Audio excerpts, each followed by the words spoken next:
TV Uni Toledo na cobertura da Expo 2017. Avisa aí que hoje foi dia de mais amor e menos drama. Foi dia de Henrique e Juliano.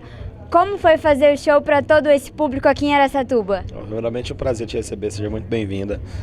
Foi maravilhoso, gostoso mais uma vez. A gente ficou surpreso com as mudanças que teve no parque, né? E quero parabenizar todos os organizadores também, pensando sempre no conforto do público, né? E não foi diferente dos outros anos, as pessoas compareceram, entregaram uma energia maravilhosa pra gente, cantaram com a gente do início ao fim, a gente se divertiu bastante, mais uma vez. Conta um pouco sobre o novo álbum, O Céu Explica Tudo. Pois é, graças a Deus está indo bem demais. A gente lançou tem pouco tempo agora, ao vivo em São Paulo. E por onde a gente tem passado, a galera tem cantado muito forte, as músicas novas. A gente está muito feliz, mais uma vez, acertamos.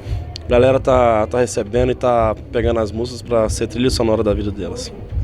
Então, para finalizar, dá uma palhinha pra gente. Vai namorar comigo sim, vai por mim igual nós dois não tem. Se reclamar cê vai casar também, com comunhão de bens. Seu coração é meu e o meu é seu também. Vai namorar comigo sim. Por aí vai.